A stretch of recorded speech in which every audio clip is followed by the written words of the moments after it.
Então, pessoal, bom dia. Vamos prosseguir na aula de hoje com nossos estudos sobre o guia de onda. E a partir desse momento a gente vai particularizar o estudo para o modo fundamental. Não só porque em comunicações é o modo, né, a situação mais importante, mas também porque a gente quer mostrar algumas coisas na aula de hoje, como, por exemplo, a definição da velocidade de propagação da energia. Então, para as contas não ficarem muito chatas, eu vou mostrar como fazer o cálculo para o modo fundamental. Se um dia, provavelmente isso nunca vai acontecer, mas se um dia você precisar definir para outros modos, para outras situações, o caminho é simplesmente o mesmo, só que como os modos, né, de ordem superior vão acabar possuindo mais termos, você tem mais termos no integrando das integrais que vão aparecer daqui a pouco para resolver o problema. Embora essas integrais sejam muito simples, é tudo envolvendo seno e cosseno, né? Ela é bem tranquila. Mas, de qualquer maneira, a gente vai exemplificar apenas para o modo TE10, que é o modo fundamental, caso a dimensão A seja maior do que a dimensão B. E aí depois a gente vai partir para considerar as perdas dentro do guia, tanto perdas num possível de elétrico que você tem no interior do guia, como principalmente perdas nas paredes condutoras. E aí vamos usar mais ou menos a mesma teoria que a gente já usou nas linhas de transmissão. É uma teoria aproximada, mas muito boa, desde que o condutor seja quase perfeito, seja um excelente condutor. E aí, mais uma vez, vamos usar o modo fundamental para fazer o estudo desse tipo de perda. Então, por enquanto, não tem perda nenhuma. A gente, nas sessões, nas transparências anteriores, a gente viu que o modo fundamental, se a dimensão A for maior do que a B, é o TE10, ou seja, é o modo que possui a menor frequência de corte. E nessa situação, se a gente voltar lá na seção 4.3.1 destas notas de aula, e fizermos o M igual a 1 e o N igual a 0, estas são as expressões do fasor campo elétrico e do fasor campo magnético, para esse modo TE10. E aqui, como o M é igual a 1 e o N é igual a 0, o Kx é π sobre A, o Ky é nulo, e, consequentemente, a expressão do Kz é essa daqui. Então, dessa expressão, a gente tira a frequência de corte, velocidade de fase, velocidade de grupo, para esse modo fundamental. E aqui abaixo tem algumas figuras, como, por exemplo, essa daqui, que tenta ilustrar, na seção reta do guia retangular, como são as linhas de campo. A linha de campo elétrico, em particular, ó, são essas mais escuras, essas linhas sólidas. Então, observe que para essa solução TE10, o campo elétrico só possui componente na direção Y. Obviamente, como é TE, ele não possui componente na direção Z. E outra coisa, por causa dessa variação aqui, ó, seno de Kx vezes x, e já que Kx é π sobre A, rapidamente você observa que esse campo elétrico, nas paredes laterais, ele é nulo, como tinha que ser, que sobre um condutor elétrico perfeito não pode haver componente tangencial de campo elétrico. Então ele sai aqui, ó, de 0, a densidade, as linhas de campo vão ficando mais densas no centro do guia. Ele é mais intenso quando o argumento Kx vezes x é π sobre 2, ou seja, quando x é igual a sobre 2, exatamente aqui no centro, o campo é mais intenso. Aí depois, na medida em que você vai se aproximando da outra parede, ele vai novamente diminuindo de intensidade até chegar em 0. E como isso daqui, ó, a física desse dispositivo não depende de como você orienta os eixos, então, da agora para frente, você sabe, toda vez que você olhar para um guia retangular e uma das dimensões for consideravelmente maior do que a outra, então provavelmente, muito provavelmente, quase com certeza, aquele guia está operando com um modo fundamental e a orientação do campo elétrico, ou seja, a polarização, ela é tal que o campo elétrico ele está apontando de uma parede maior para outra. Então, por exemplo, se o guia estiver tombado desse jeito, você sabe que a polarização é vertical. Se o guia estivesse com as paredes maiores laterais para o lado direito e esquerdo, horizontal. E aqui tem outra animação que eu peguei na internet mostrando, né? Olha aí, multiplicando pelo E elevado a J ômega T e tirando a parte real, ou seja, no domínio do tempo, são o modo fundamental se propagando dentro de um guia retangular. Então você vê essas bolhas, né? Essas bolhas têm a ver com a variação exponencial na direção Z, exponencial complexa. Então você tem, ora, campo positivo e negativo. Aqui nessa figura não tem cor para positivo e negativo, é só módulo, intensidade. Mas um representa o ciclo positivo, o outro com um valor negativo. E nas paredes laterais, a tendência é o campo ser mais intenso no centro do guia e mais fraquinho nas laterais. Em relação a essa transparência, alguma pergunta?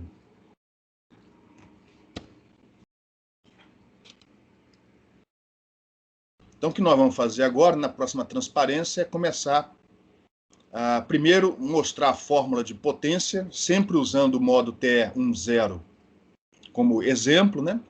Como calcular a potência que esse modo, essa onda, carrega, transfere de um lado para o outro, dentro desse guia de onda. E aí nós vamos aproveitar o cálculo para definir a velocidade de propagação da energia e mostrar que, se não houver perdas no guia, a fórmula obtida é igualzinha à fórmula da velocidade de grupo. E aí nós chegamos à conclusão que a velocidade de grupo, né, se as perdas forem baixas, é a própria velocidade de propagação da energia. É a velocidade que a gente deve usar para calcular, né, quanto tempo leva a informação ir de um lado para o outro, no caso, dentro desse guia. Então, mais uma vez, para o modo TE10, vamos calcular a potência média associada a esse modo e, posteriormente, a velocidade de propagação da energia. Então, para fazer o cálculo da potência média, é como sempre. No caso, é um guia, então nós vamos achar o fluxo de potência através da seção reta desse guia. Então, de acordo com a geometria adotada, a seção reta fica num plano Z constante. Consequentemente, as variáveis de integração vão ser x e y, o x variando de 0 até A e o y variando de 0 até B. Como essa onda não é TEM, nós não podemos usar módulo de E ao quadrado sobre 2eta. Então aqui a gente tem que usar o vetor de point, a expressão geral do vetor de point, um meio, que eu já passei para fora, de E vetorial, o conjugado complexo do H. E no caso, se você quiser a potência média, né, potência ativa, é a parte real desse cálculo aqui. Como a normal, né, assumindo o modo propagando na direção Z positiva, então a normal, a superfície é a direção Z. Então com isso a gente vai calcular o fluxo através da seção reta do guia retangular. Em relação a essa fórmula, alguma pergunta? Que o resto agora é conta. É só pegar as expressões da transparência anterior para o E e para o H, conjugar o H, né?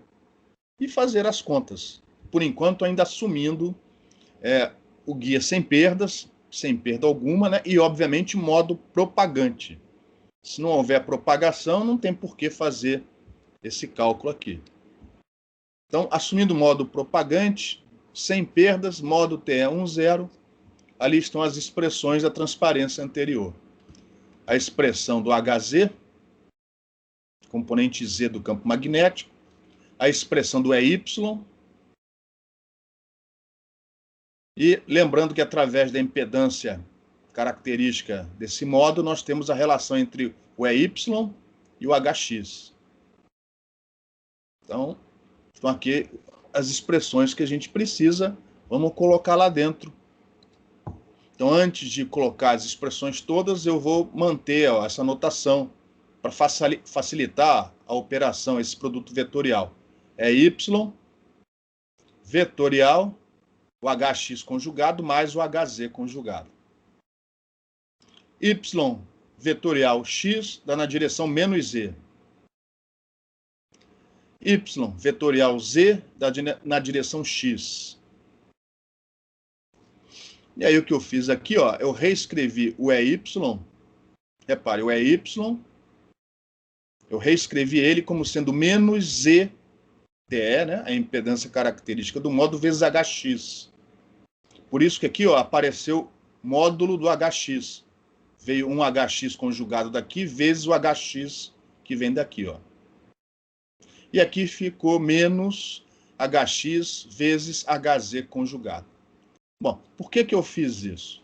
Repare que quando eu fizer o produto escalar com a normal, a seção reta, a direção z, só este termo vai sobrar. Então, para o cálculo desta potência, apenas a componente do vetor de Poynting na direção z interessa. E repare, se esse z, se essa impedância característica do módulo for puramente resistiva, o que vai acontecer com a componente z do vetor de Poynting? Se o z for, z aqui no caso é impedância, né? Se a impedância característica for puramente resistiva, qual é a característica dessa componente normal do vetor de Poynting? Essa componente na direção de propagação.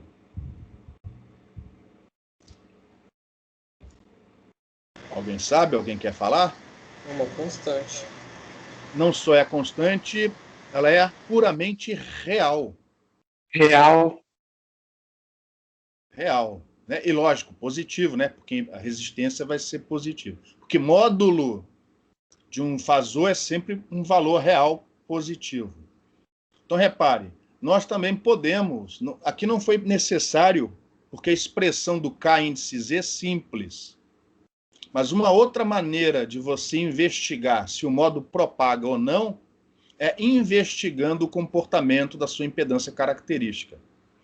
Se ela for puramente real, é que o módulo propaga sem perda alguma, sem atenuação.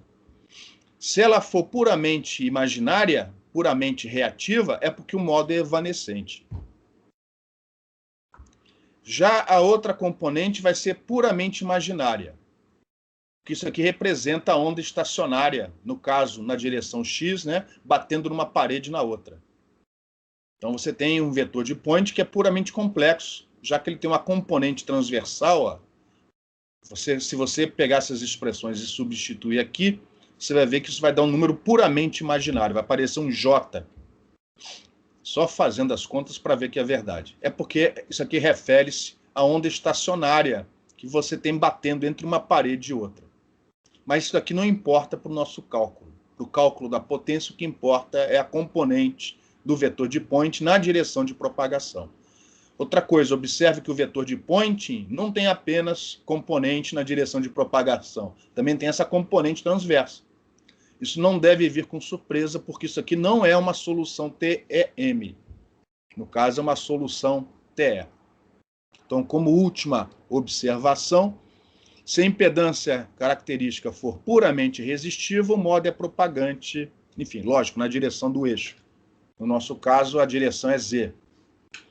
Desde que não haja perdas, né? Nem no condutor, nem no dielétrico. Antes de prosseguirmos, alguma pergunta?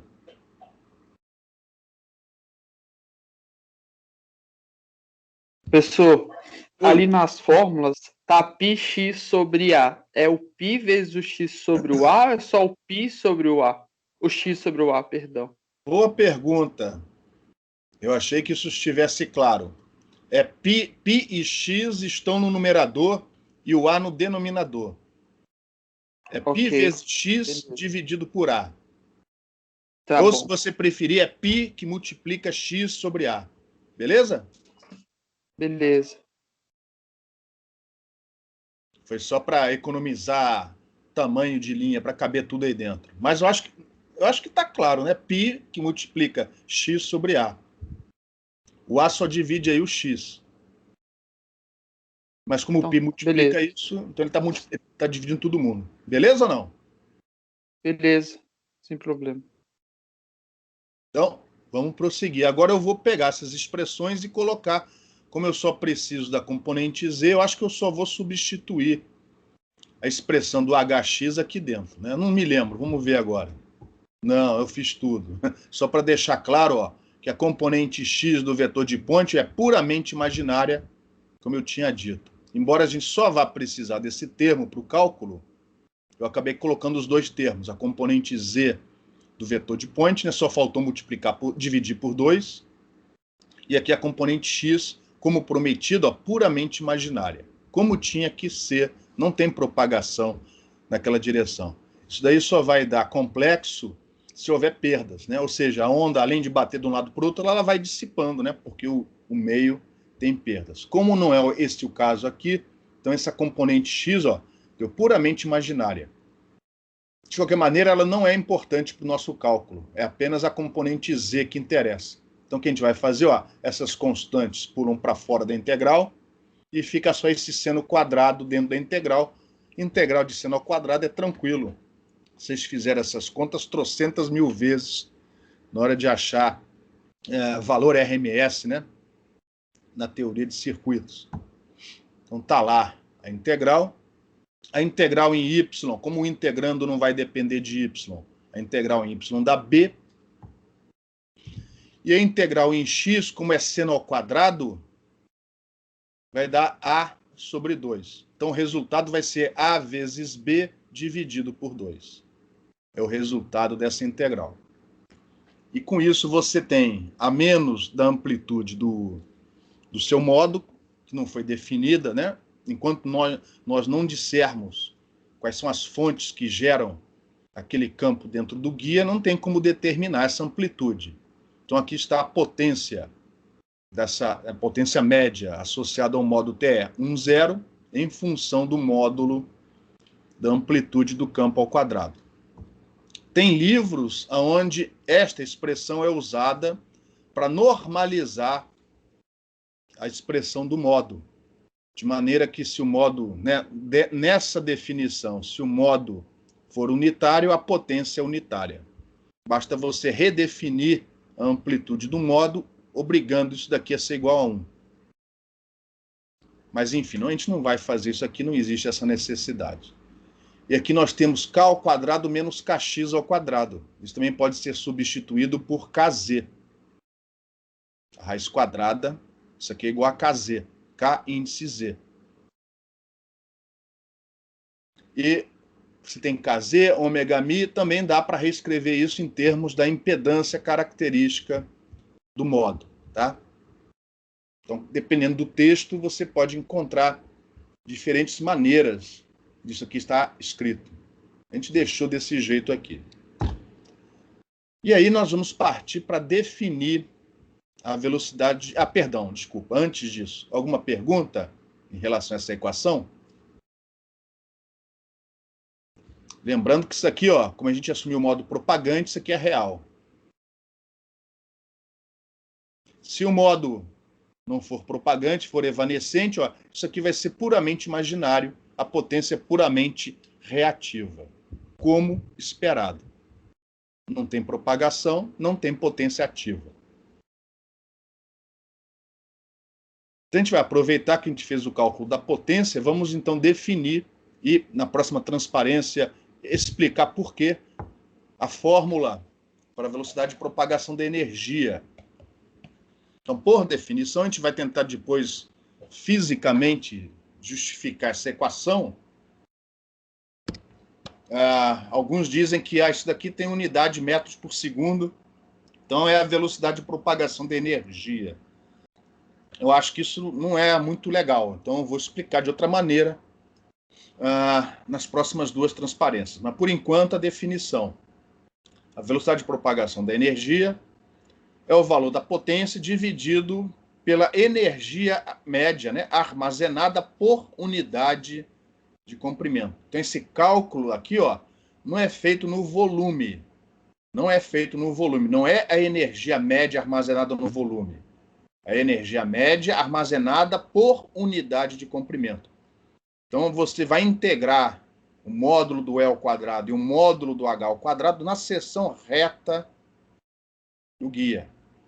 Na mesma seção reta onde foi feito o cálculo da potência.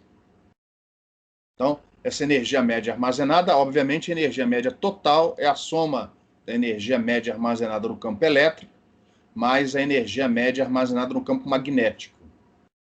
Que a gente já viu lá no início do curso, na situação atual, elas são iguais, uma é igual à outra.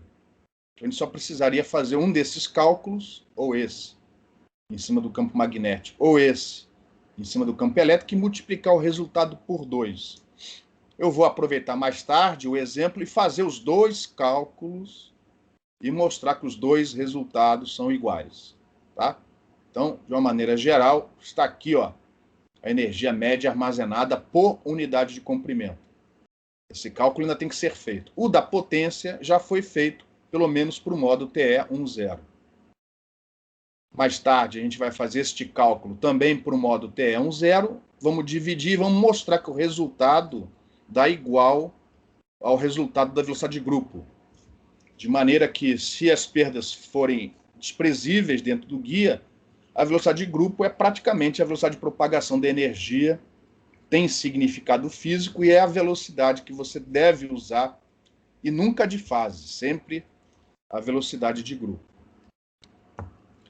Então, a gente vai tentar provar, através daqui uma montagem bem clássica, né, esta fórmula aqui, ó, usada para a definição da velocidade de propagação da energia. Então, essa figura aqui ó, representa o guia, e eu vou usar a conservação de energia para provar ou chegar na fórmula que define a velocidade de propagação da energia. Eu vou fazer isso no domínio do tempo, já que velocidade pressupõe um movimento. Então, a gente momentaneamente vai voltar para o domínio do tempo para fazer esse cálculo. Então, eu vou dentro desse volume azul. Esse volume azul está contido totalmente dentro do guia. Eu vou utilizar aquela fórmula de conservação de energia, né? Conservação de energia dentro desse volume aqui. Esse volume tem umas características interessantes. É um volume cúbico. Repare que 4 paredes... 2 delas a gente consegue ver, são essas mais escuras. Essas 4 paredes laterais estão encostadas no condutor. Ou seja, através dessas 4 paredes laterais não há fluxo de potência, não há fluxo de energia. Porque encostada na parede você tem um condutor elétrico perfeito. Não há passagem de energia para o outro lado. Fluxo, se houver, só existe possivelmente em 2 paredes. A parede que está lá por trás, que a gente não consegue ver, que está fixa no plano Z igual a Z0. Z0 é uma constante. E tem uma outra parede aqui na frente. Só que eu vou fazer essa parede se movimentar. Eu vou fazer essa parede se movimentar na direção Z, com uma certa velocidade VE. De maneira que este limite de integração, ó, ele se movimenta, ele varia com o tempo. Ele varia com essa velocidade constante VE. E aí eu vou dizer o seguinte, a velocidade VE é aquela que faz com que nesta parede não haja fluxo através dela. Ou seja, ela se propaga junto com a energia, com a mesma velocidade. Então, consequentemente, não há fluxo de um lado para o outro, porque ela vai propagando. Essa parede vai se movimentando junto com a, entre aspas, energia associada a esse modo. E aí eu vou montar a equação, o VE vai aparecer de alguma maneira, eu vou isolar o VE, e tudo que sobrar do outro lado da igualdade vai ser a fórmula necessária para fazer o cálculo dessa velocidade, que, segundo o modelo adotado aqui, é a velocidade de propagação da energia. Em relação à figura, em relação ao que a gente vai fazer, porque o resto é conta. Alguma pergunta? Deu para entender? Por que fazer essa aproximação, professor? Eu não achei isso em lugar nenhum. Então procurei fazer desse jeito.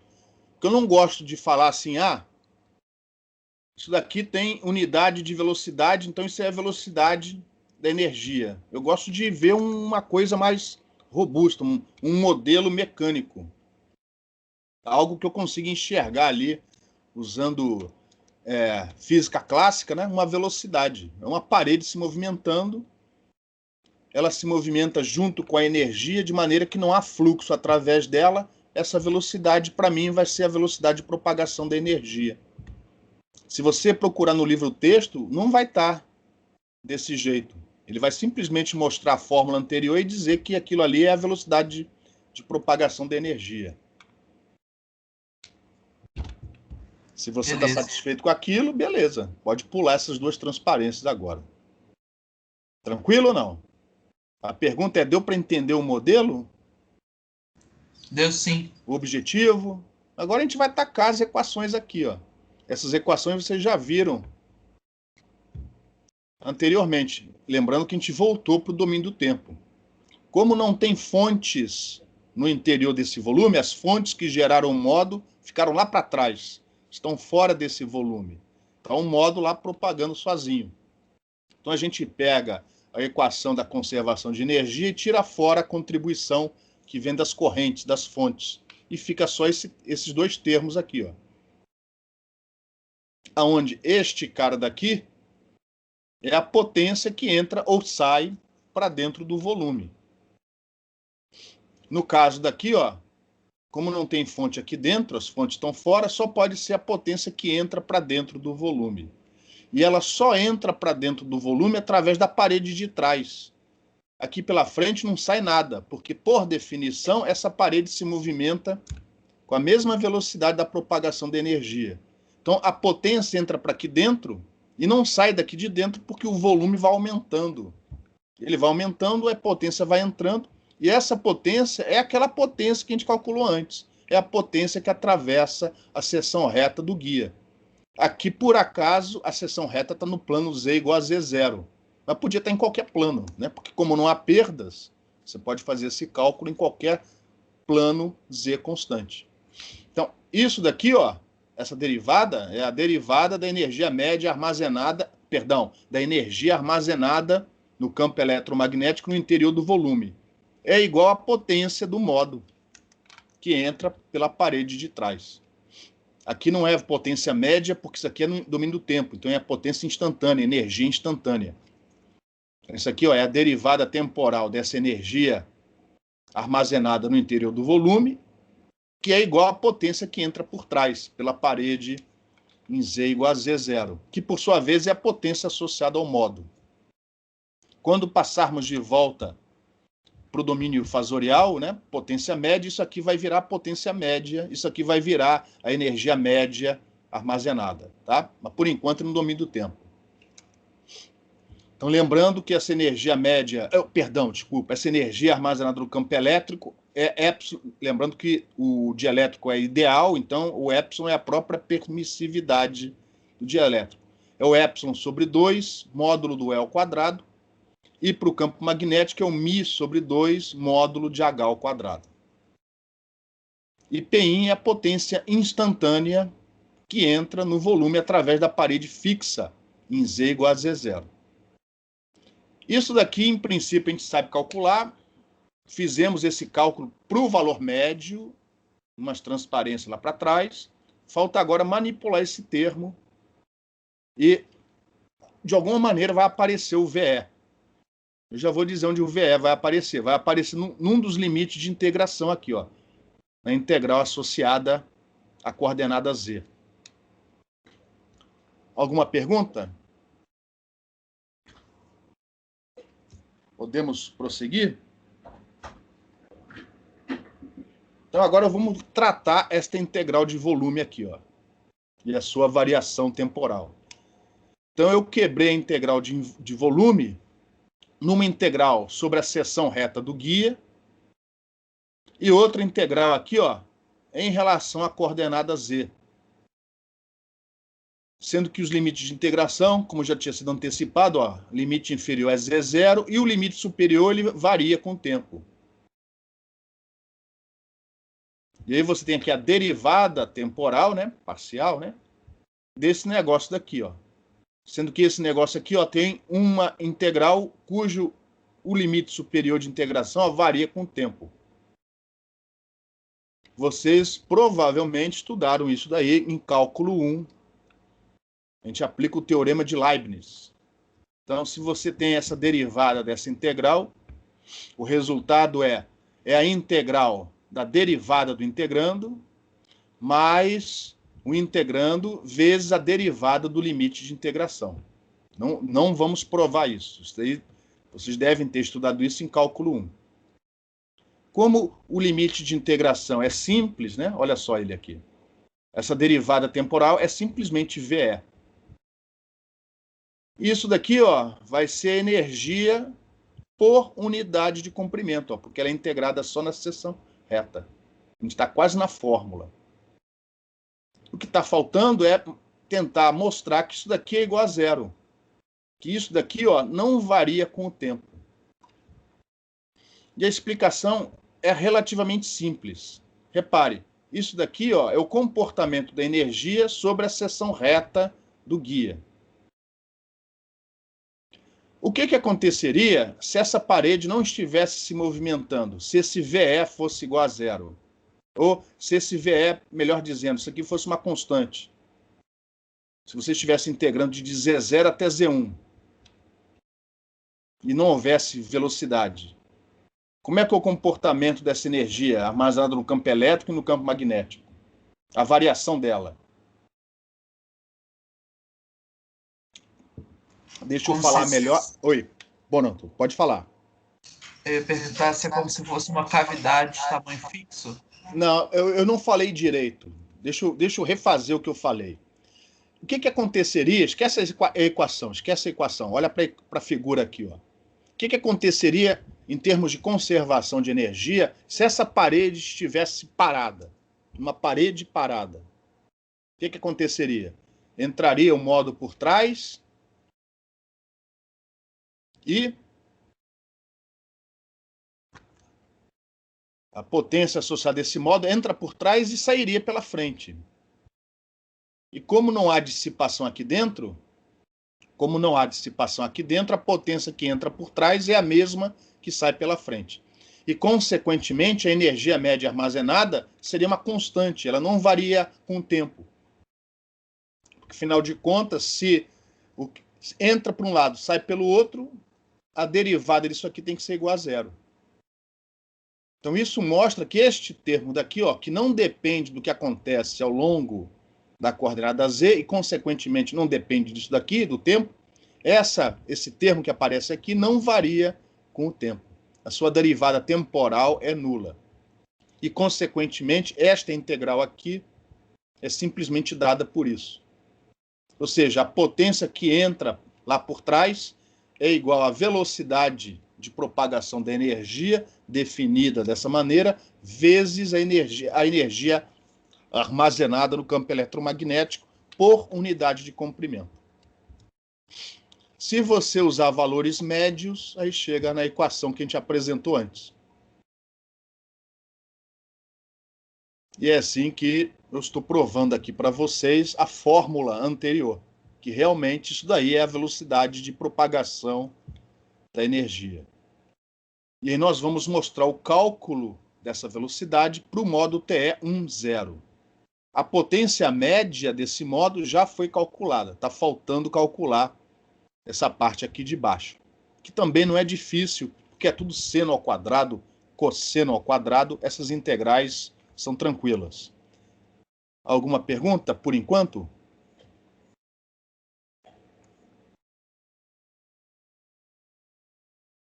Então, prosseguindo. Vamos calcular agora novamente para o caso particular desse modo TE 10. Para outros modos, o cálculo é o mesmo, tá? Mas aí, como ele tem mais componentes de campo, você vai ter mais termos nas integrais. Tem livro que mostra a fórmula válida para qualquer modo. Você acha o livro um dia se precisar e aplica a equação. Aqui a gente vai fazer só para esse modo. Então eu vou começar pela energia média armazenada no campo elétrico por unidade de comprimento. Então, no caso do modo TE 10, esse campo só tem componente y, felizmente. E se você pegar as expressões que ficaram lá para trás, o módulo dessa componente y ao quadrado é dado por isso daqui, ó. Pergunta, por que a exponencial ao quadrado sumiu daqui? Aquela exponencial é elevado a menos jkz vezes z. Por que sumiu daqui, dessa expressão? Módulo é unitário.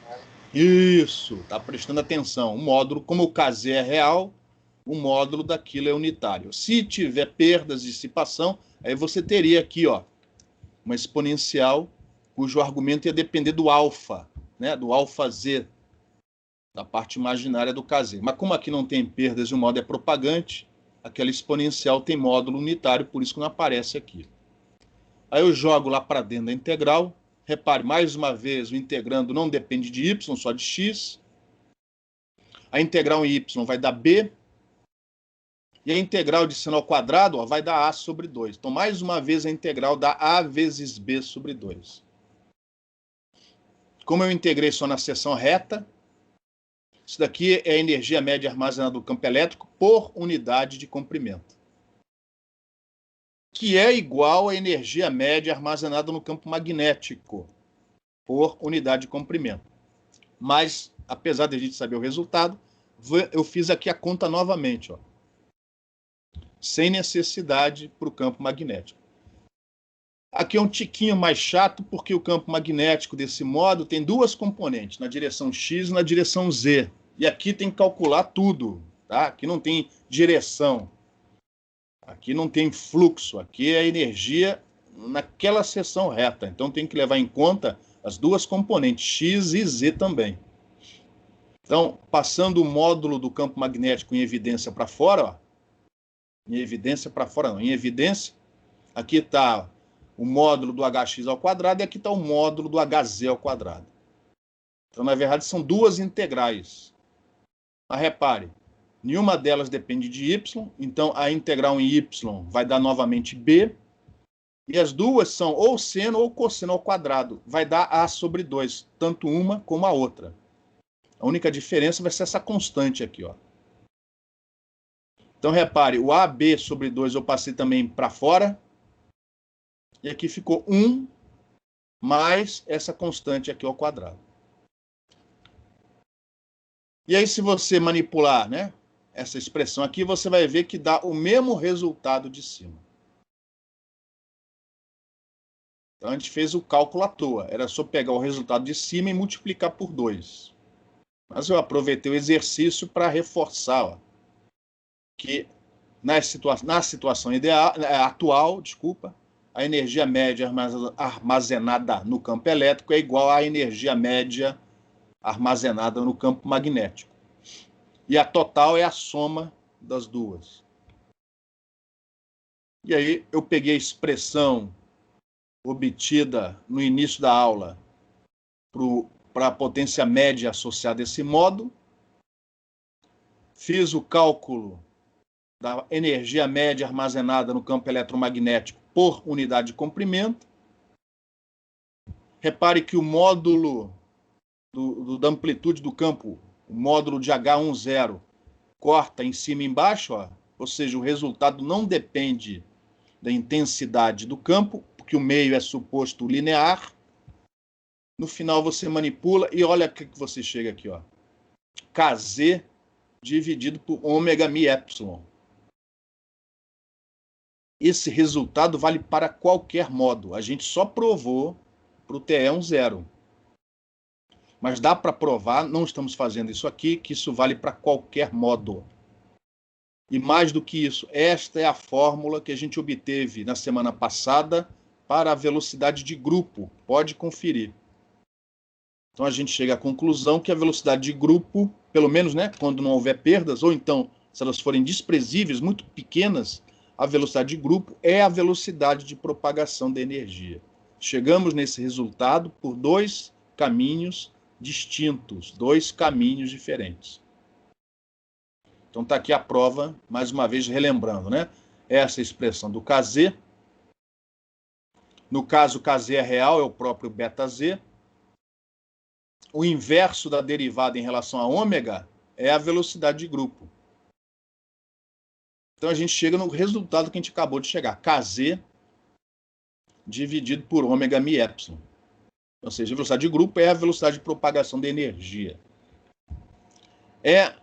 Como é mais fácil, né, calcular a velocidade de grupo, então a gente sempre faz o cálculo usando a definição, o inverso da derivada da constante de propagação em relação a ômega. E isso se as perdas forem pequenas, desprezíveis, baixas, né? Desprezíveis não, baixas, né? Essa é a velocidade de propagação da energia, é a velocidade de propagação da informação. Então você sempre deve utilizar velocidade de grupo para fazer cálculo, né? Quanto tempo leva uma informação a sair de um lado e para o outro. Então você, dentro de um guia, né? Se for no espaço é a velocidade da luz, mas dentro de um guia você vai utilizar o conceito de velocidade de grupo. Então, a velocidade de grupo também pode ser interpretada como a velocidade de propagação da energia, desde que a dispersão, se houver, né, seja baixa, seja pequena. Em relação a esse resultado, alguma pergunta?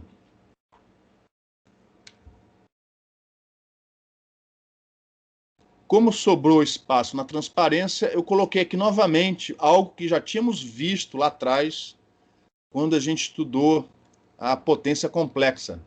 É provar que nessa situação a energia média armazenada no campo elétrico é igual à energia média armazenada no campo magnético. Isso a gente já viu lá atrás, essa prova sai com a ajuda da parte imaginária da equação da conservação de energia, no caso complexa, usando fasores. Então aqui, ó, uma equação, vocês podem não estar lembrando, mas a gente viu isso lá no início do curso, já usando os fasores. Essa é a parte imaginária. É a parte imaginária da equação. Então aqui está, né, parte imaginária. A potência reativa associada, né, fornecida, associada às fontes. A energia média armazenada no campo elétrico e no campo magnético, no interior do volume, onde você está estudando o problema. Aqui, no caso, não tem perdas, então essa aqui seria o próprio epsilon. E aqui, ó, o fluxo que sai ou entra, né, para dentro ou para fora do volume. A parte imaginária do vetor de point complexo, do fluxo do vetor de point complexo. Na situação do problema de duas transparências para trás, nós não temos fonte no interior do volume, então não tem esse termo aqui, é igual a zero. Não tem nem parte real, nem parte imaginária, é zero. No caso do problema proposto, né, por uma das paredes sai a potência, então não tem fluxo. E lá por trás entra a potência, mas ela é puramente ativa. Então a parte imaginária disso aqui não existe. Pelo menos não na direção Z, não na direção normal à superfície. Consequentemente, ó o sinal de menos aqui, a energia média armazenada no campo elétrico é igual à energia média armazenada no campo magnético. A gente já tinha, se não me engano, observado isso no início do curso. Eu até falei que uma vez ou outra ia aparecer. E está aparecendo aqui, talvez pela primeira vez. Vai aparecer de novo quando a gente tratar na próxima semana cavidades. Novamente, né? Aí vai estar tudo fechado, não havendo fonte lá dentro, não havendo fluxo. Mais uma vez, a energia média armazenada no campo elétrico é igual à energia média armazenada no campo magnético. Então a gente não precisava ter feito a conta que a gente fez anteriormente em cima do campo magnético. Era só ter pego a expressão do campo elétrico e multiplicado por 2. A gente só fez a conta como exercício. Alguma pergunta?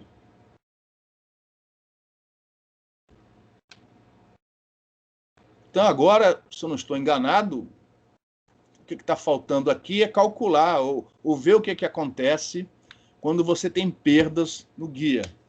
E aí vamos considerar tanto as perdas no dielétrico, como a mais comum, a mais importante, perdas no metal. Já que, em princípio, não precisa ter nenhum dielétrico no interior do guia. Então, muitos desses guias, eles operam com o interior preenchido com ar, vácuo. E aí a perda mais significativa é a perda na parede condutiva, na parede condutora. Apesar dos condutores serem bons, como esses guias levam informação a vários comprimentos de onda para frente, a perda no local é baixa. Mas como ela vai se acumulando, e ela é a única perda, na maioria dos casos, ela tem que ser levada em consideração na hora de você dimensionar um sistema. Eu conheço um caso de uma antena para comunicar, enfim, não era comunicação via satélite, mas era para operar num satélite. Frequência muito alta, eu acho que era em torno de 60 ou 90 GHz. Era para fazer sensoriamento remoto. E aí, no sistema da antena refletora, tinha um guia de onda retangular. O guia de onda tinha mais ou menos 1,5 metro de comprimento. Né? Levava e trazia, né, a informação do alimentadorzinho que você põe lá no foco do sistema refletor até o receptor transmissor que fica lá atrás da antena. 1,5 metro. Sabe quanto de potência? Isso no espaço, vácuo. As paredes, se não me engano, eram folheadas a ouro desse guia, se eu não estou enganado. Sabe quanto de potência era perdido nesse guia de 1,5 metro? 3 dB. Metade da potência era perdida no metal do guia. Ou seja, você tem sim que levar em consideração sempre as perdas nos condutores. Nós vamos fazer isso. Não sei se vai dar para completar tudo até o final da aula. O que faltar, a gente vê no início da próxima aula. Então, vamos falar sobre as perdas. Oi, pode perguntar. Posso fazer uma pergunta? Essa energia nesses campos eletromagnéticos, eles podem estar desequilibrados em algum caso, ou eles vão ser sempre iguais aqui para os guias retangulares? O que você diz é se essa energia média armazenada no campo elétrico é igual sempre à energia média armazenada no campo magnético? Nem sempre. Nem sempre. Basta um desses termos aqui, ó, não ser zero. Isso daqui só vai ser igual quando este termo for zero e este também. Por exemplo, se houver fontes dentro do volume, provavelmente isso aqui vai ser diferente. Se houver fluxo reativo para fora do volume, isso aqui vai ser diferente. E o que vai determinar se for predominantemente campo elétrico ou campo magnético vai ser a parte reativa das impedâncias. Eu não entendi a sua pergunta. Como assim, a parte reativa das impedâncias? Eu não entendi. Porque eu não estou vendo nenhuma impedância nessa equação. O que você está vendo que eu não consigo enxergar? É porque eu acho que eu fui muito para a matéria passada. Por exemplo, na matéria passada, as linhas de transmissão tinham a impedância, né? Característica delas. Tinha, isso. E aí, quando a gente calculava o fluxo de potência, às vezes dava uma componente, a parte imaginária do fluxo de potência, que é a reativa, né? Isso. E aí o sinal dela estaria associado se ia ser uma reatância... Você tem absoluta razão. Então, a potência reativa, né, que chega numa carga, por exemplo, vai estar associada à parte imaginária. Isso aqui, ó. Então, se ela for capacitiva, isso daqui tem que ser negativo. Se ela for indutiva, isso vai ser positivo. Exatamente. Então, você tem razão nesse aspecto. Você vai ter mais no campo elétrico ou mais no campo magnético, dependendo se essa potência reativa está mais associada, né, a uma indutância ou uma capacitância num circuito equivalente, por exemplo. É isso mesmo. Você tem razão. Beleza. Beleza? Esses guias, eles, caso isso aconteça, caso a potência reativa seja muito alta, eles vão acabar gerando campos fora da linha ou não? Sempre é tudo dentro da linha, não, né? Dentro do guia. Ou pode escapar para fora também? O guia vai estar sempre que as paredes tiverem uma condutividade muito, muito alta, né? Se os guias, as paredes do guia forem feitas de material bom condutor, então essencialmente tudo isso acontece dentro do guia ou, na pior das hipóteses, um pouquinho para dentro do metal desde que o metal não seja muito ruim, né? Seja um bom condutor. Então, nada sai para fora do guia, a não ser, às vezes, nas extremidades. Ok. Às vezes o guia é cerrado de propósito para coisas saírem, né? Por exemplo, beleza. numa antena refletora, geralmente a estrutura que vai ali no foco do sistema refletor, que ilumina o refletor, né, na transmissão, ou então recebe, como se fosse um funilzinho, né, recebe energia que o refletor converge para o foco, né, é geralmente uma estrutura guiada terminada numa cornetinha, num funilzinho. Então, às vezes, o guia é feito, né, na sua extremidade para deixar a coisa ir embora, sair. Mas, em princípio, nada deve sair pelas paredes laterais. Essa corneta que você já mostrou, ele funciona como Uma antena. isso, uma antena? É Ele uma antena. capta? É uma antena. Aquilo ali é uma antena. O refletor é só para você aumentar a diretividade daquela antena. É uma antena pequena, então ela espalha, irradia em toda a volta. E às vezes você não quer isso, você quer concentrar numa certa direção. Então, ao invés de usar uma lente, você usa um espelho. Isso é antena parabólica. A parábola é um espelho que colima a energia, faz com que ela vá basicamente numa direção.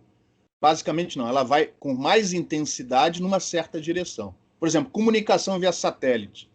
Você está aqui na Terra, você sabe que o satélite está lá em cima, então você não quer espalhar em todas as direções, você quer que o máximo de energia vá naquela direção. Então você usa uma antena refletora e alinha direito, né? Se você usar a antena refletora e alinhar mal, não adiantou nada. É um tipo de antena. O alimentadorzinho, né? Essa cornetinha que a gente põe no foco, é outro tipo de antena. E outras antenas existem que não tem nada a ver com essa geometria, né? Dipolos, aquilo que a gente chama de espinha de peixe, que põe no topo dos prédios, de casas, para receber sinal de TV. Tem vários tipos de antenas. Um dos tipos são as antenas de abertura. No caso, antenas refletoras. Aí o guia aparece. Geralmente aparece. Nem sempre. Às vezes é usado cabo mesmo, cabo coaxial. Beleza? Beleza. Professor, Tranquilo? conceitualmente, a antena pode tanto emitir quanto captar? Isso. Beleza. Se os meios forem recíprocos, a antena é passiva. Ela é um pedaço de bombril, vale tanto para transmitir como para receber. Quem define se ela vai transmitir ou receber, ou as duas coisas simultaneamente, é o circuito que você põe atrás. É o que está na outra extremidade da linha de transmissão. A antena em si, ela vale tanto para transmitir como para receber. Beleza, professor. Tranquilo? Mais alguma pergunta? Então, agora, as perdas, né? Começando pelas mais simples, que são, obviamente, as perdas no dielétrico. Então, toda a fórmula, ou praticamente tudo que a gente falou aqui, exceto naquela parte de frequência de corte, né? Onde o KZ ou ele é puramente real de um lado ou puramente imaginário do outro, né? Mas todas as fórmulas apresentadas para os modos, elas valem mesmo quando houver perda no dielétrico. Simplesmente o que você faz é o epsilon complexo. E, consequentemente, você abre, né, a possibilidade do KZ ser complexo. Problema nenhum. A gente já viu algo parecido com isso na onda plana, na linha de transmissão. Só que lá não era KZ, era K, era o próprio K. O K era a própria constante de propagação. Aqui a constante de propagação não é mais o K, é o KZ. Depende do K, mas também depende dos autovalores Kx e Ky. Então, tudo aquilo que você viu para a constante de propagação K de uma solução TEM, vale aqui também para a constante de propagação Kz de um modo TE ou de um modo TM. Tá? Então, se houver perdas no guia, no dielétrico em particular, esse Kz vai ser complexo. E além da variação de fase, ou seja, além da propagação, você vai ter também uma atenuação. Sendo que tanto o beta-Z como o alfa-Z dependem da frequência. E também não tem problema, porque você já viu isso antes. Perdas fazendo tanto a propagação como a atenuação variarem com a frequência. Por isso que a gente também chama o meio de meio dispersivo, né? Que varia com a frequência.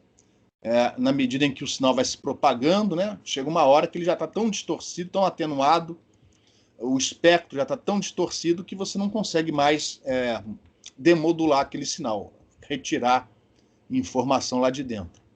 Então, tendo perdas no dielétrico, você vai fazer como você já fazia antes.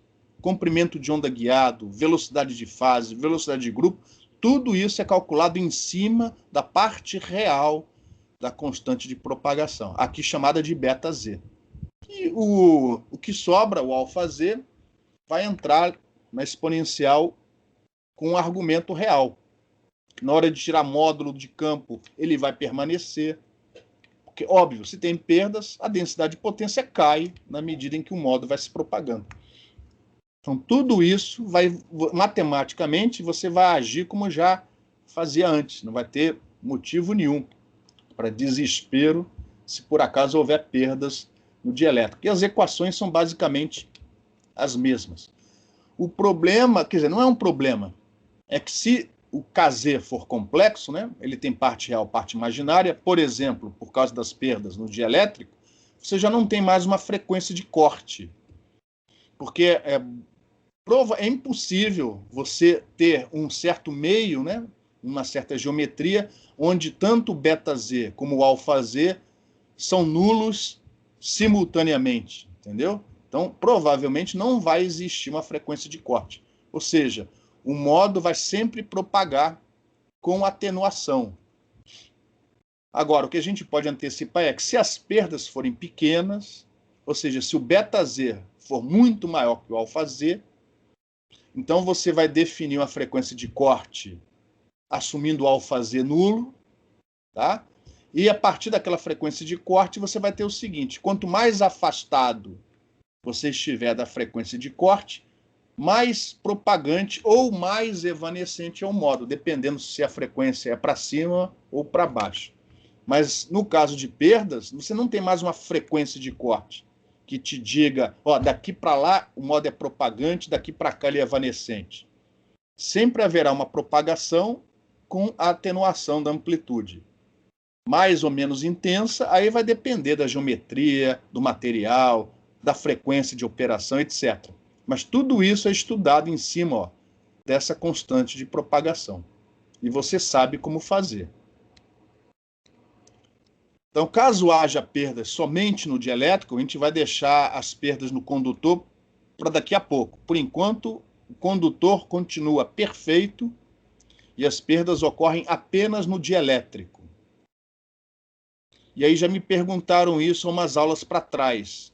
O interior desse guia, ele pode ser condutivo? Ou seja, ao invés de a gente falar em tangente de perdas, a gente fala em condutividade? Pode.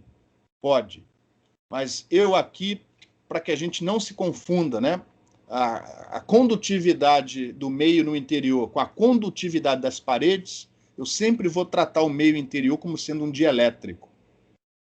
Mas você poderia sim ter aqui, no lugar do epsilon duas linhas, um sigma dividido por ômega. Problema nenhum. Tá? Não tem problema nenhum. Só que aí você vai ter que tomar cuidado. Vai ser o sigma do interior do guia ou vai ser o sigma do metal das paredes? Não tendo confusão com isso, usando os índices corretos, sem problema nenhum. O interior pode ser também tratado como um meio condutivo.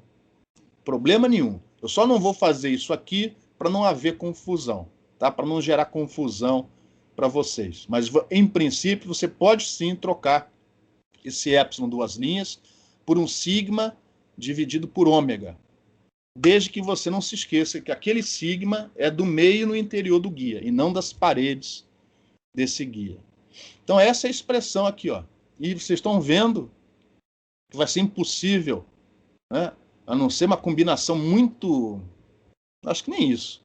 É impossível você zerar os dois, a parte real e a parte imaginária do Kz, por um certo ômega. Por isso, você não tem mais uma frequência de corte. Agora, se o epsilon duas linhas for muito, muito menor do que o epsilon linha, que é o ideal, geralmente o que ocorre, aí você continua definindo a frequência de corte ignorando o epsilon duas linhas. Você ignora o epsilon duas linhas, usa só a expressão com o valor do epsilon linha, define a frequência de corte, mas você sabe que mesmo abaixo dessa frequência de corte haverá uma propagação. Piquititinha, mas haverá. Quanto mais para baixo, né, operar um modo, mais evanescente ele é. Quanto mais para cima dessa frequência de corte operar um modo, mais propagante ele é. Mas o KZ vai ser complexo. Em relação a essa expressão, alguma pergunta?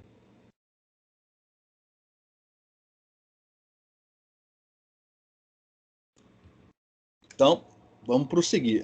Basicamente, no caso de perda no dielétrico, não tem muito para dizer. É essa fórmula que você vai usar,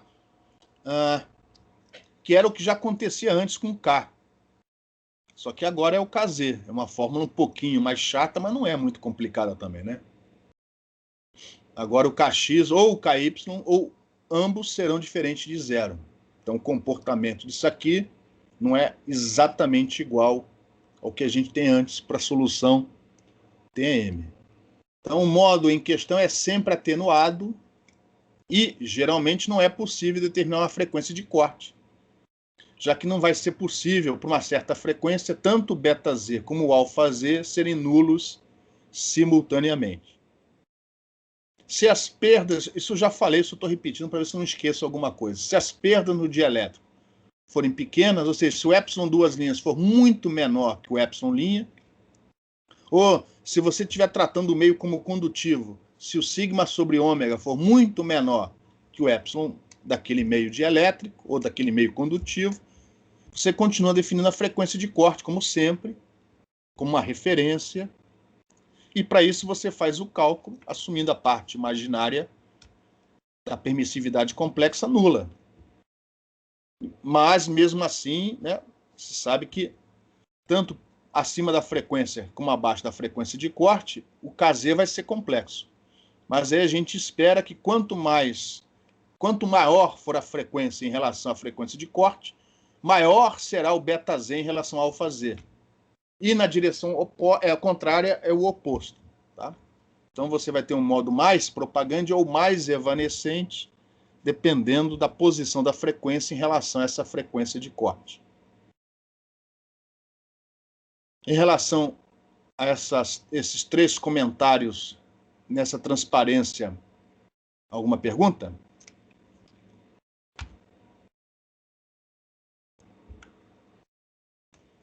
E se houver perdas no condutor? E se houver perdas no condutor, como é que a gente faz? Vou voltar para trás. Qual é a dificuldade de se analisar os modos dentro de um guia quando o condutor, as paredes, né, deixam de ser condutoras perfeitas? É uma pergunta.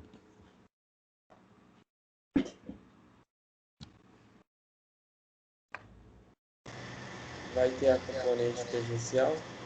E aí? Ou seja, você está falando das condições de contorno, exatamente. E aí? Se for condutor elétrico perfeito, qual é a condição de contorno? Não vai ter campo tangencial na borda. Na borda, não, na superfície. Isso. Pronto. Não vai ter campo tangencial na superfície. Então, aquela condição de contorno que aquela componente do campo elétrico tem que ser zero, aquilo deixa de ser válido, né? Ao invés de componente tangencial nula, a condição de contorno vira o quê? A componente tangencial na superfície vai ter que ser igual fora do modo. Ou Fora dentro do modo, dentro do guia. Não, dentro do guia? Vamos lá, você tem a parede é dentro do guia. Então, fora do guia. Oi? Pode continuar. Eu não estou entendendo o que você está falando, tá? Fala mais alto ou mais perto do microfone, por favor. A componente tangencial na parede do guia vai ter que ser contínua, né? Vai ter que ser um fora. Contínua. Exatamente, essa é a palavra, contínua. Por quê? Como o condutor não é mais perfeito, você tem campo penetrando para dentro do metal. E assumindo que esse metal, né, esse guia, essa parede do guia tem uma certa espessura, né, não seja uma casca, uma folha, tem uma certa espessura, você vai ter campo dentro da parede, dentro do meio condutivo. Por isso que eu não quero usar a palavra condutivo para o meio, no miolo do guia, para não haver essa confusão, tá?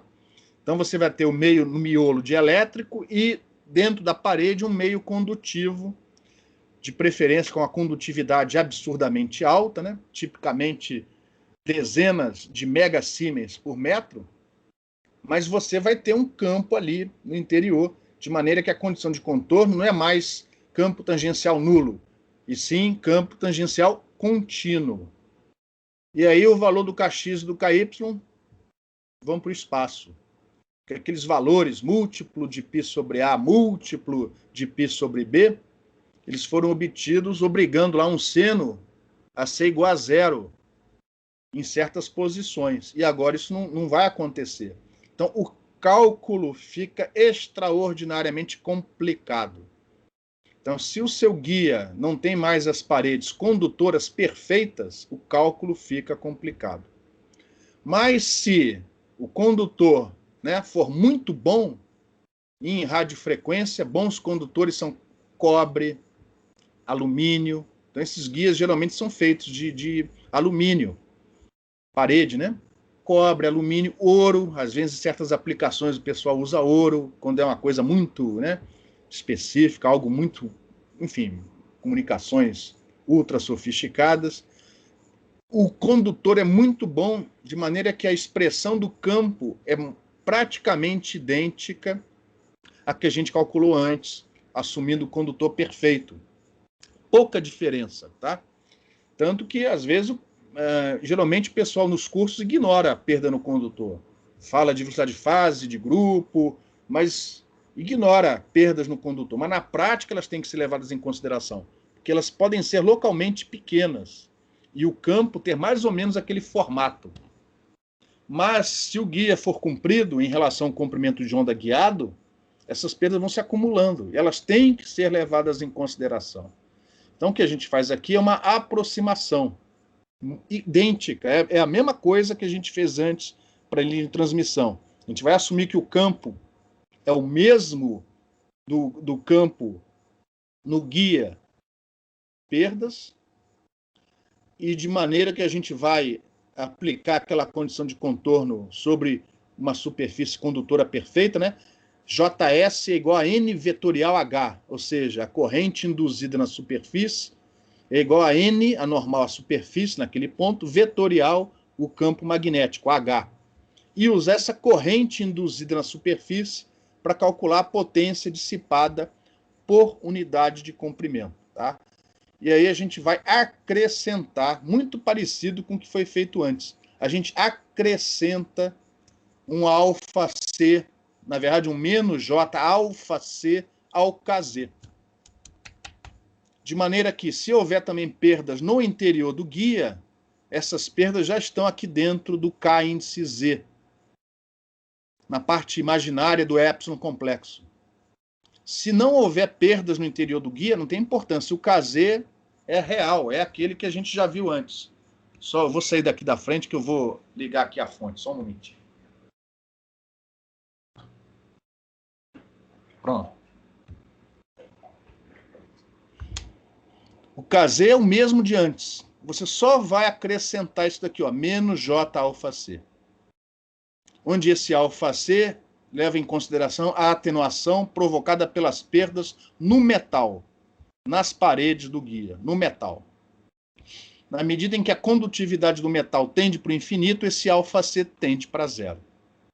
E aí, ó, a sua constante de propagação agora, quando você levar em conta também perdas no interior do guia, vai ser representada desse jeito aqui.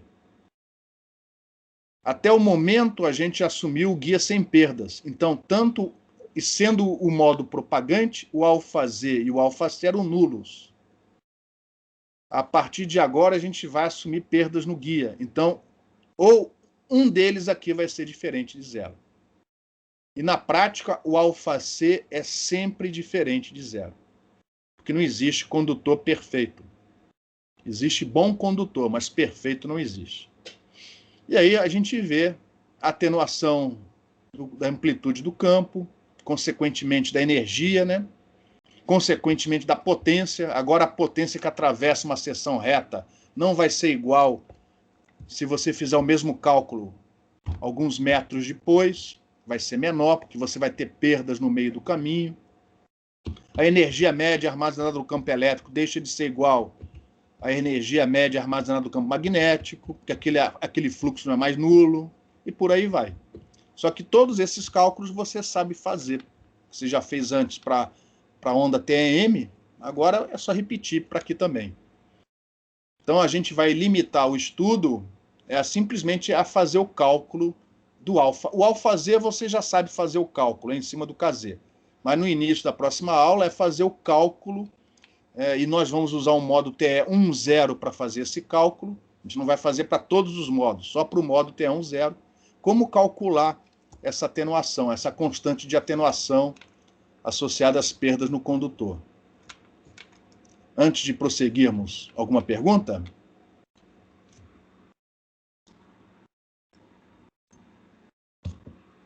Deixa eu ver se tem mais um comentário aqui. Então, a definição da constante de atenuação alfa-C... perdão, esse C, eu podia usar M, né, de metal. Eu podia usar M. Eu não me lembro por que eu não estou usando M aqui. Mas o C aqui é de condutor, né? Se não me engano, em linha de transmissão, a gente adotou o M para tudo que fosse do metal. Mas, enfim, como o alfa-C não depende só das características do metal, também depende do comportamento do campo dentro do guia. Então, ao invés de M, eu usei o C. Esse C que aparece aqui, pelo menos na minha cabeça, né? Não é de complexo, é de condutor. Então, esse alfa-C é a atenuação associada às perdas no condutor. E aqui, nas notas de aula, para não confundir as características físicas do condutor com as características físicas do meio, né, no miolo do guia, que eu vou assumir de elétrico, tudo que for do metal, tudo que for do condutor, eu vou pôr um M. Então, sigma M é a condutividade do metal. Não confundir com o M do modo, tá? Esse M aqui é do metal, sigma M. Epsilon M é do metal. Se o metal for um bom condutor, o epsilon M é o próprio epsilon zero. Mas eu não vou substituir por epsilon zero para você saber de onde veio o epsilon.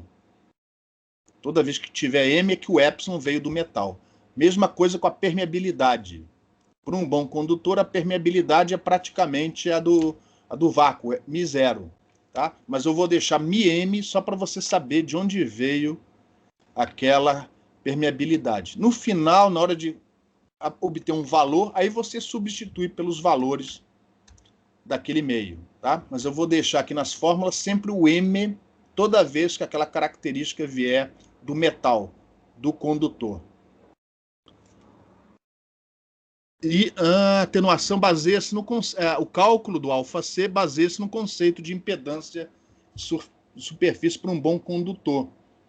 Foi aquela impedância de superfície que a gente definiu lá em ondas planas, quando a gente estudou o caso da incidência de uma onda plana, né, incidência oblíqua sobre um bom condutor, e que mais tarde foi usada em linhas de transmissão. E aqui vai ser usado mais uma vez para estudar as perdas no condutor de um guia.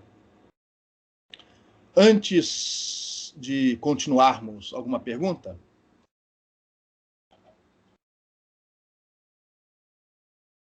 Então, nós vamos agora estudar as perdas na parede condutora. Eu não vou concluir isso na aula de hoje, eu só vou encaminhar as contas, a gente vai fazer no início da próxima aula. Então, eu só quero mais estabelecer a geometria para não haver confusão e relembrar aquele conceito, mais uma vez, que a gente já viu tanto em ondas planas como em linhas de transmissão, o conceito de impedância de superfície, que vai ser usado na hora de calcular o alfa-C. Então, uma observação importante nessa sessão, então, tudo que vier das paredes condutoras, condutividade, permissividade, permeabilidade, vão ter esse índice M, para a gente saber de onde veio e não confundir com as características do miolo, né, que eu estou chamando aqui de dielétrico, que você tem no guia. Então, tudo isso vai ser representado pelo índice M. Outro cuidado que a gente tem que ter é que eu vou usar, enfim, aqui vai colocar o ∝C, eu vou usar a mesma figura de antes para resolver o problema. Eu vou relembrar para vocês, essa figura aqui ó, já foi usada antes. Acontece que o pessoal, sempre quando chegava nessa figura, ficava em dúvida, a coisa não ficava clara na cabeça de muitos alunos, e com toda a razão, né? Porque eu olho para isso, vejo uma coisa, que eu já olho para isso há muitos anos. A pessoa que está vendo isso pela primeira vez, como é um guia retangular, a impressão ó, é de que essa estrutura aqui ó, é o guia retangular. E aí ninguém estava entendendo nada do que eu estava explicando, né? Como agora, por causa da pandemia, a gente tem que dar aula remota, a gente tem que ter mais cuidado, né? Não ter mais o quadro branco para ajudar. Aquela figura, na verdade, é isso daqui, ó. Eu vou definir uma fatia de guia, porque vai ser perda por unidade de comprimento. Então, eu vou pegar uma fatia de guia por um certo ΔZ, e você vai ter essa superfície, que, na verdade, ela abrange as 4 paredes desse guia. Aqui só dá para ver 2 delas. Nós vamos achar a densidade de corrente superficial. Isso vai ser definido assumindo o modo com paredes condutoras perfeitas, né? A gente já achou o campo para essa situação. A gente aplica a condição de contorno N vetorial JS e determina a densidade de corrente superficial, que logicamente só existe no limite do condutor ser perfeito. Só que o condutor não é perfeito. Então, uma parte desse campo penetra para dentro do condutor e você tem ali uma potência dissipada, né, por unidade de comprimento, que é localmente pequititinha. Mas se você for, né, estudando, acompanhando a propagação desse modo ao longo do guia, essas perdas vão se acumulando, elas têm que ser levadas em consideração. E aí a gente vai fazer isso usando essa figura, que eu já usei lá atrás, ainda nas ondas planas. Então, não confunda, esta figura não representa o guia, e sim uma dessas paredes aqui, ó. Por exemplo, esta figura, esta superfície metálica é como se fosse essa superfície de baixo, ou esta superfície aqui lateral, tá? Então, isso daqui, ó, é o metal da parede do guia, ó. Isso aqui é a espessura da parede do guia. Isso daqui é a superfície do metal dentro do guia. É isso daqui, ó, ou isso daqui, ou nas outras 2 paredes. O condutor vai ser assumido muito bom, muito bom, de tal maneira que essa espessura do guia, da parede do guia, que é finita, lógico, né? Ninguém vai fazer isso daí com uma parede infinita, é gastar material à toa. Mas ela é suficientemente grande, muito maior que a profundidade de penetração, de tal maneira que, logo que o campo entra, penetra para dentro do metal, do condutor, ele quase que já desapareceu. Então, para efeito dos cálculos que nós vamos fazer, essa dimensão L é a dimensão para dentro do metal, da superfície, L igual a 0, para dentro do metal. A gente vai assumir isso infinito. E vamos fazer o cálculo da potência que é dissipada no interior desse volume, assumindo a variação em Z, um ΔZ tendendo para 0. Com isso, a gente vai ter a potência dissipada por unidade de comprimento. E esse cálculo vai ter que ser feito na próxima aula para as 4 paredes. Eu vou ter que repetir o cálculo para as 4 paredes. Porque essa perda, né, está em série. Então, tem que somar as perdas em cada trecho do guia, em cada parede, em cada superfície metálica. Então, ó, o eixo Z, ó, a direção Z, nessa figura, está para cá. Isso aqui é a superfície da parede do guia, no interior do guia. Essa parede aqui, ou essa parede aqui. Essa figura, nessa transparência, ficou clara? Alguma dúvida em relação a essa figura? Então, vamos lá. Isso aqui é geral. Isso aqui é a revisão lá da seção 3.2.7. O que a gente vai mostrar aqui não vale só para o guia retangular, vale para qualquer situação. Então, como tem campo penetrando para dentro desse meio metálico, isso aqui é um meio metálico, eu vou separar ali, definir um volume, onde esse volume é infinito para dentro do metal. É como se o metal tivesse espessura infinita. E em relação a Z, ele é limitado por essa distância, esse comprimento ΔZ. Na outra dimensão, ele vai coincidir, obviamente, com a seção, com o perímetro da seção reta do guia, seguindo a superfície de cada parede. Então, definindo o volume desse jeito, a potência que é dissipada no interior do volume é dada por essa integral de volume aqui, onde eu estou dentro do metal, dentro do condutor. Não é o campo no interior do guia, é o campo dentro do metal, que penetrou para dentro do metal. Só que eu não quero fazer esse cálculo no volume todo. Eu quero traduzir isso como perda por unidade de comprimento. Então, eu não vou fazer a integral na direção Z. Eu vou fazer a integral na seção reta do condutor. Eu vou voltar para trás para deixar claro o que é a seção reta do condutor. Seção reta do condutor não é a seção reta do guia.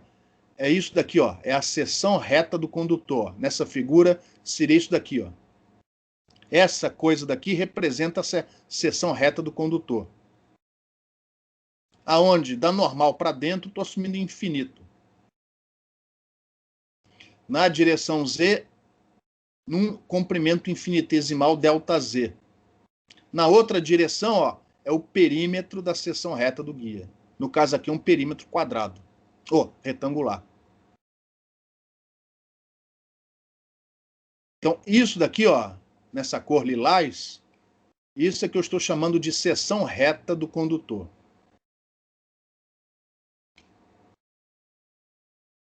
Alguma pergunta? O ΔZ, eu passo aqui para o outro lado, para o denominador, isso vai dar perda por unidade de comprimento. Watts por metro por metro. Bom.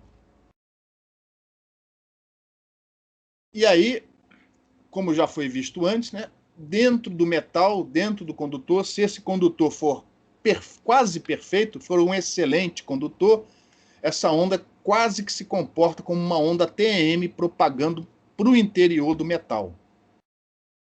E a gente sabe que, nesse caso, o módulo do E ao quadrado vai ser o módulo do campo elétrico na superfície, que eu chamei aqui de L igual a 0, vezes isso daqui, onde esse alfa, cuidado, esse alfa, por isso que eu chamei de alfa C, para não confundir com esse alfa M. Esse alfa é a atenuação dentro do metal, não dentro do guia. Por isso que eu não chamei de alfa M aquele outro, e sim de alfa C, para não confundir com esse cara daqui. Esse daqui é dentro do metal, não é dentro do guia, é dentro do metal. Não é esse cara que a gente quer calcular, a gente quer calcular o alfa C. Mas dentro do metal o campo é atenuado e a constante de atenuação dentro do metal eu estou chamando aqui de alfa M. Esse alfa M tem a ver com Km, com a constante de propagação dentro do metal. Como essa onda é praticamente TM, ao invés de fazer o cálculo com o módulo do E ao quadrado, a gente faz com o módulo do H ao quadrado, multiplicando, como é TM, o módulo da impedância característica ao quadrado daquele meio. É a impedância característica do metal. Ou seja, é a raiz de μ sobre epsilon complexo do metal, do condutor. Que pelo fato dele ser quase perfeito, tem essa parte imaginária muito maior do que essa daqui, a parte real. Então você despreza o epsilon m e esse módulo ao quadrado a gente reescreve desse jeito. Pode fazer as contas e ver que vai dar isso. Só que como esse condutor é quase perfeito, esse campo magnético na superfície é praticamente o mesmo da corrente que você tem induzido naquela superfície. Então, ao invés de escrever, né, o integrando desta forma, a gente reescreve dessa outra forma. Uma das integrais é na direção L, para dentro do metal. A outra vai ser no contorno do guia, perímetro do condutor, o perímetro da seção reta do guia. Esta integral, como é uma exponencial e eu estou estendendo a profundidade para dentro do guia para o infinito, porque, já expliquei, se o condutor é muito bom, rapidinho o campo é zero, ele se anula. Penetrou um pouquinho, ele já vira zero. Então, estender o limite para infinito não vai fazer diferença nenhuma, a não ser no tratamento analítico, porque essa exponencial tem uma fórmula simples. Essa integral, perdão, tem uma fórmula simples. Vai dar 1 sobre 2 vezes alfa.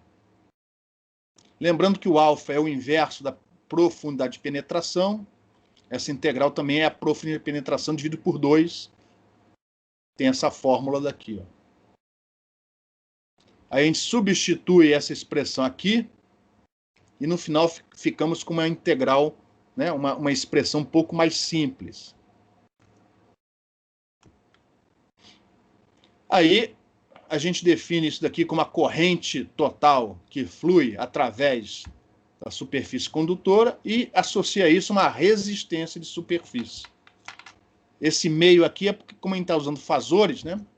Então é tudo relativo a valor de pico, aparece esse meio. Então esta é a integral que a gente vai fazer na próxima aula, onde o RS é simplesmente essa expressão que veio daqui de cima, que é a parte real da impedância intrínseca, né, do metal. Então isso te dá a definição de uma resistência de superfície. Isso vai te dar uma fórmula para a potência dissipada no condutor, no metal, por unidade de comprimento. E aí a gente vai associar isso a um alfa, a uma constante de atenuação. E eu vou deixa eu ver só a próxima transparência. Eu posso parar aqui, ó. Então, esse JS vai ser calculado assumindo o condutor perfeito, através do modo, do campo magnético do modo que você tem no interior do guia. Você vai calcular esse módulo do JS ao quadrado, integrar no contorno que representa o perímetro da seção reta do guia. Ó, aqui já é o guia, viu, pessoal? Aqui já é o guia retangular, dimensões A e B. Você vai fazer, no nosso caso, nessas 4 paredes, daqui para cá, daqui para cá, daqui para cá e daqui para cá. Na próxima aula a gente vai ver que, por causa das simetrias, a integral embaixo é igual à integral em cima, e a integral numa parede lateral é igual à da outra, de maneira que, na verdade, eu só vou precisar fazer 2 dessas integrais aqui. Isso vai dar a potência dissipada por unidade de comprimento, e, através de conservação de energia, a gente vai calcular o alfa C associado a essa perda. E vamos exemplificar isso para o modo fundamental, para o modo TE 10. E assim você vai poder levar em consideração perdas no metal, se um dia você precisar dimensionar um guia, ou trabalhar, né, com um guia retangular. Deixa eu ver se tem alguma coisa a mais aqui. Enfim, já foi dito, né? O JS calculado assumindo a parede condutora perfeita. Então esse procedimento é geral, mas vamos exemplificá-lo apenas para o modo TE 10 no início da próxima aula. Alguma pergunta, pessoal?